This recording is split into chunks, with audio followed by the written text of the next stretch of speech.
Hey everybody, hope you are doing well, and welcome to another Dark Souls 3 challenge run. Today, I'm going to see if I can beat Dark Souls 3 by only leveling Dexterity.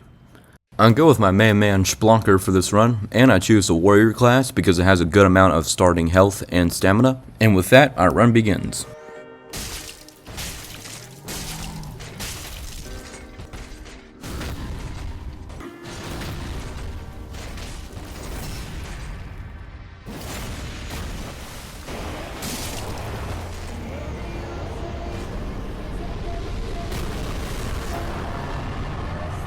With Gundyr taken care of, I make my way over to Firelink Shrine where I get the tree skip on the first try.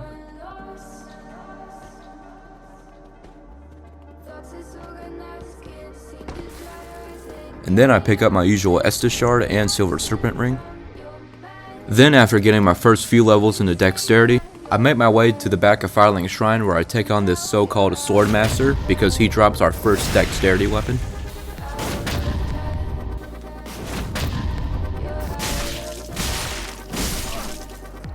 With the Sword Master defeated, I'm able to pick up the Uchi Katana, which is a very good dexterity weapon, and it's very fun to use.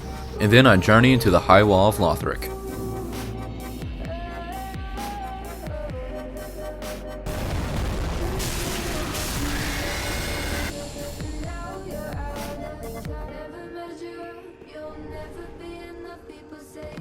One very cool thing about katanas in this game is that you can parry with them, and man, it is satisfying.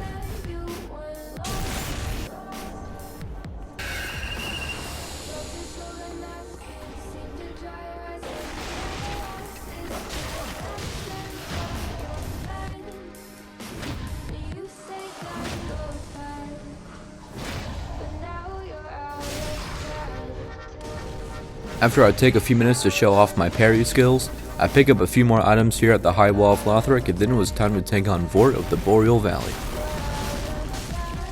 Okay, our damage is not looking too shabby.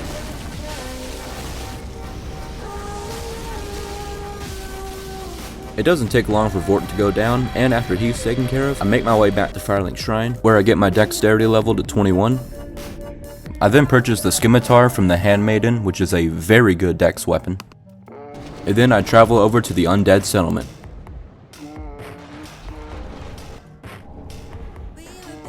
Soon it was time to take on the Cursed Rotted Greatwood. I decided to power stance the Scimitars, and although you can't technically power stance in this game like you can with Dark Souls 2, our damage was looking pretty good.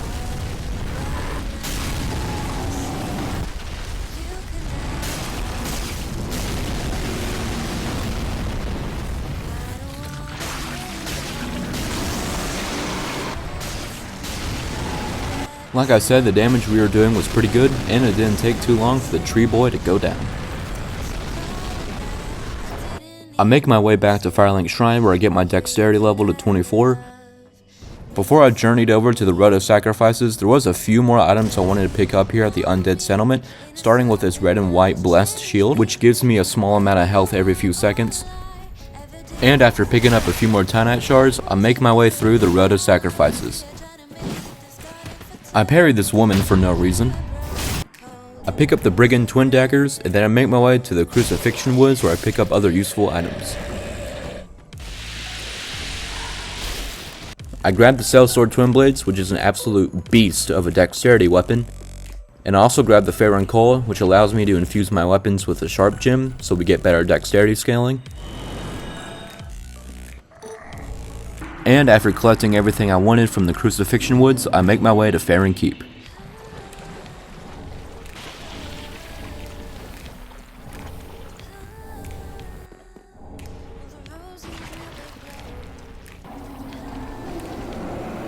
Before taking on the Abyss Watchers, I go back to Firelink Shrine where I buy 20 Titanite Shards.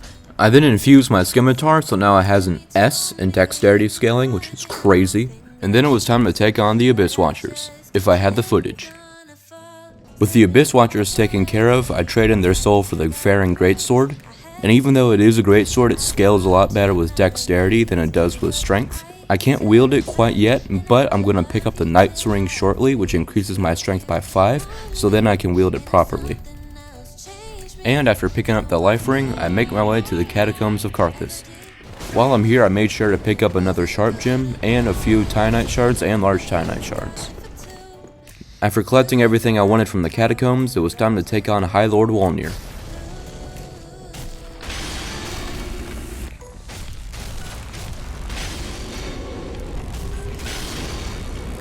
Wolnir goes down with comedic ease, and after his defeat, I make my way to Firelink Shrine where I get my dexterity to 40, and then it was back to the catacombs where I journeyed towards the smoldering lake. While I'm here, I pick up the Black Blade Katana, which is a very fun katana to use. And then I begin to pick up my usual supply of large Titanite shards. With all the large Titanite shards collected, I make my way back to Firelink Shrine where I get my Scimitar up to +5 and the Sellsword Twin Blades up to +4. I get a few more levels into dexterity, and then it was time to face off against the old Demon King.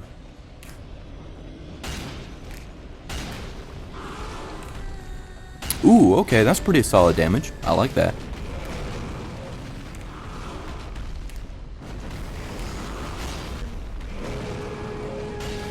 As per usual, this fight is pretty easy, and it doesn't take long at all for the old Demon King to go down. After the defeat of the old Demon King, I make my way back to Firelink Shrine where I infuse my Sellsword Twin Blades with the Sharp Gem, and now it has an A in dexterity scaling, which is pretty awesome. I get my dexterity level to 46, and then it was time to duke it out with the Crystal Sage. Damn, man, we were absolutely shredding her.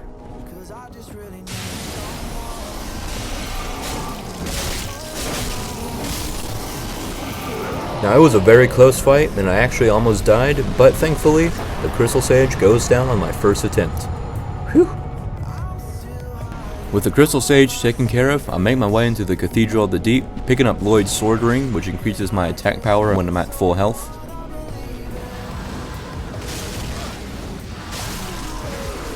The Deacons go down harder than my math grade. I level up my dexterity to 50. And then I decided to take on the Dancer. I used the Scimitar for this fight with Dark Pine Resin because the Dancer is very weak to Dark. Looking back at this fight, I feel like I could have done a lot more damage if I had used the Sellsword Twin Blades because they are a lot faster than the Scimitar. Oh well, it's okay. The Scimitar was still doing a pretty solid amount of damage.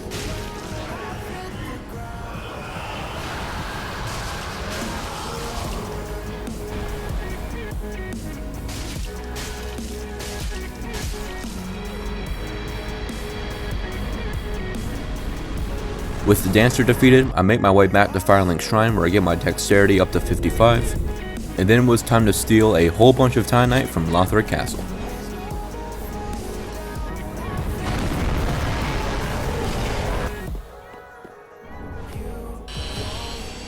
While I'm here, I make sure to pick up the Knight's Ring, which increases my strength by 5, which allows me to use the Farron Greatsword, which is very cool.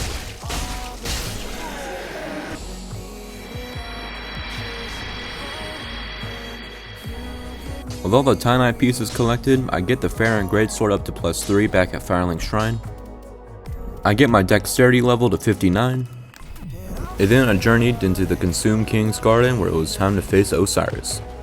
I used the Sellsword Twin Blades for this fight, and surprisingly the damage wasn't as good as I thought it would be. It wasn't bad, but it wasn't as, didn't shred as much as I thought it would.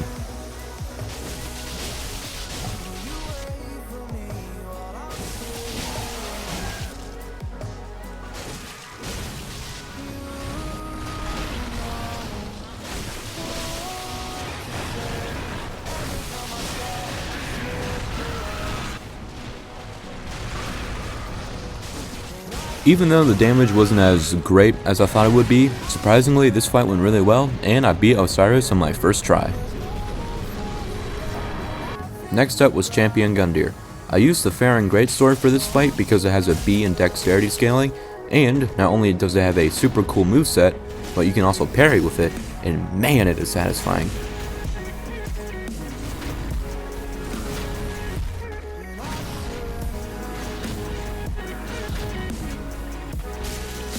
And after doing some very necessary spinning and jumping attacks, the so-called champion goes down. With the champion taken down, I make my way to Erethiel Valley. While I'm here, I speedrun my way through the Erethiel dungeon and take out Yarm on the first try.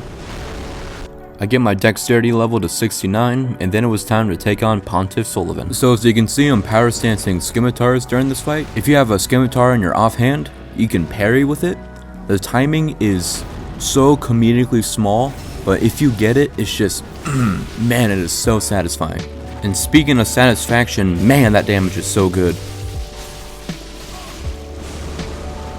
Hit another satisfying parry, and unfortunately I wasn't able to get the repost, but with one more slash, Pontiff goes down.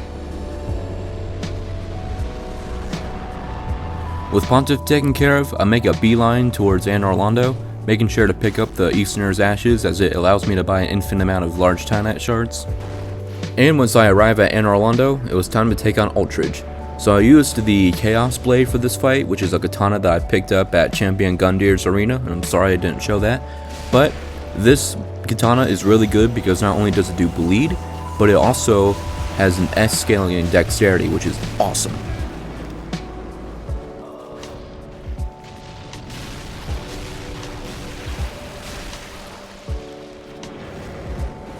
Now, Ultridge is pretty weak to bleed, especially its human half, so it doesn't take long for Ultridge to go down.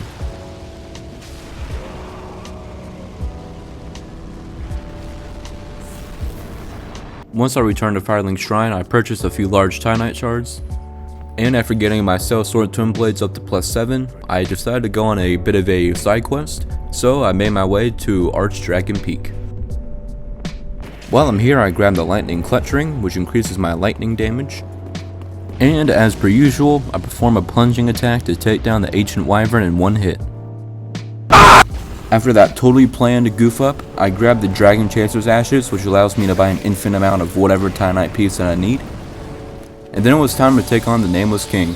I used the Sellsword Twin Blades for this fight, and for phase 1 I put some fire on my weapons because the dragon is pretty weak to fire.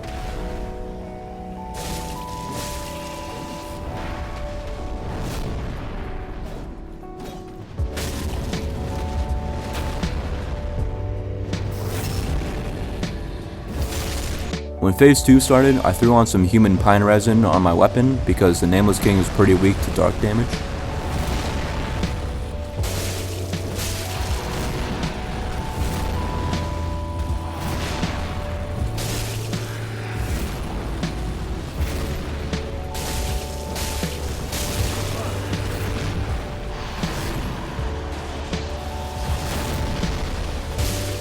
And to my surprise, I'm actually able to stagger the Nameless King, getting him down in pretty low health before phase 2.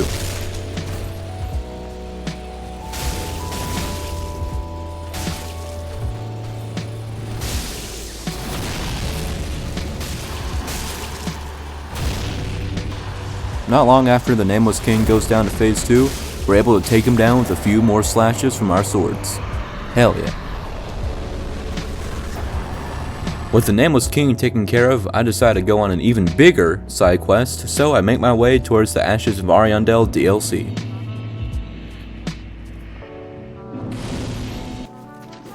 So here's something interesting. This crow enemy wouldn't let me climb this ladder, but like, whenever I would fall down, he would get parried or stunned. I think Splonker personally is just, he has too much aura and a lot of enemies can't take it, so I think they just get stunned by his presence. I don't know. Anyway, it wasn't long until it was time to take on Sister Frida. I used the Chaos Blade for this fight because of the S and dexterity scaling, and man, we do good damage. As you can see, Sister Frida can be parried, and so that made phase 1 pretty easy, and it wasn't long at all until we got to phase 2. Phase 2 does ramp up a bit, but thankfully Father Ariandel can bleed very easily, and the Chaos Blade does some bleed damage, and so I really targeted the Father during this phase, and I just made sure to keep my eye out on Sister Frida and her frost attacks, because those could do a big number on me if I'm not careful. Like I was saying about 6 or 7 seconds ago, because Father Ariandel was really weak to bleed, this phase is pretty easy, and before I knew it, it was time for phase 3. when the challenge really began.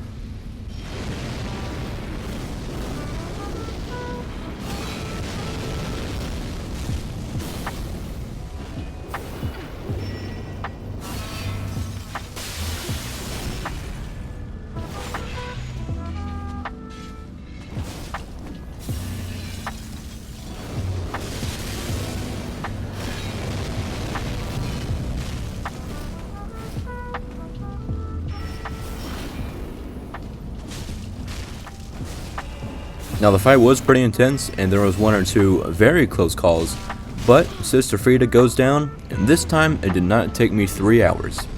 It took me about 3 tries. With Sister Frida taken care of, I make my way to the drag heap. Now there are a lot of good rings and a lot of upgrade materials here, so I spent a few minutes collecting as much as I could.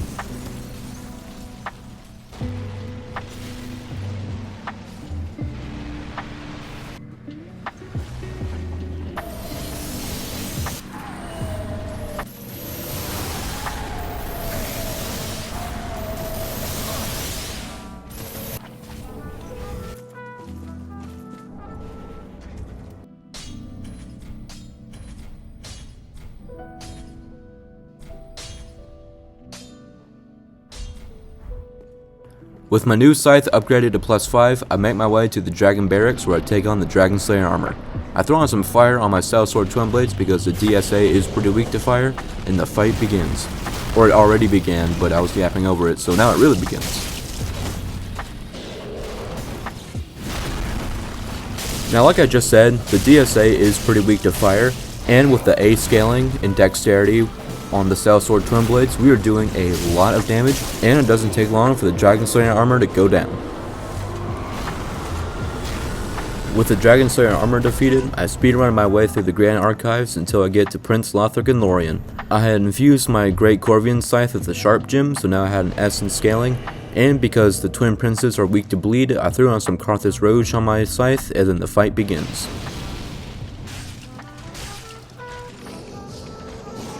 And her damage wasn't looking too bad. It wasn't as crazy as some of the other damage we've been able to deal, but it was not bad at all.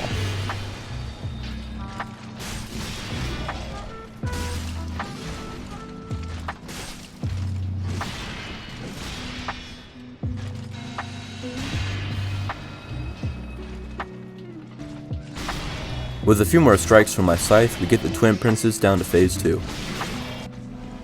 Now again, both Prince Lorien and Lothric are weak to bleed, and something I noticed during this fight is because of the way the scythe swings, we were able to duck under some of the attacks, which was pretty cool.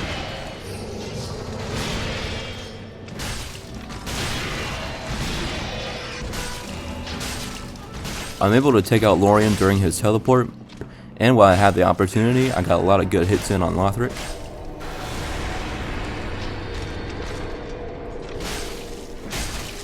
And it doesn't take long for the Twin Princes to go down.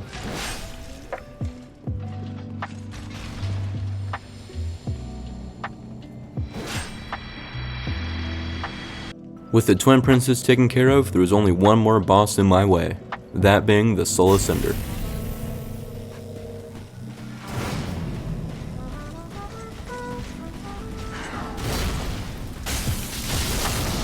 Okay, our damage is looking pretty solid.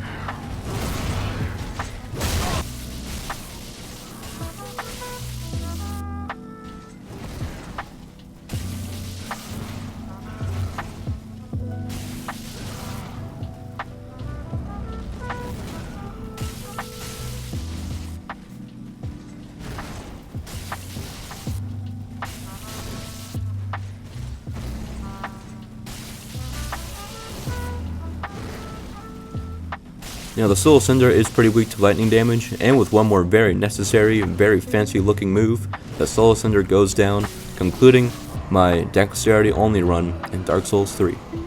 I hope you guys enjoyed this video. I thought it was a ton of fun. I'm sorry I lost the Abyss Watchers fight footage. I don't know what happened to that. I apologize for that. But yeah, I hope you guys enjoyed. I'm really sorry too. Also, Splonker has incredible hair right now. I am very tired as of recording this outro.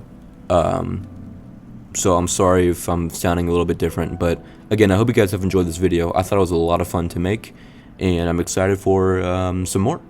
So that all being said, hope you all have a great day, a great night, a great morning, a great whenever, and I'll see y'all in the next one. Thank you.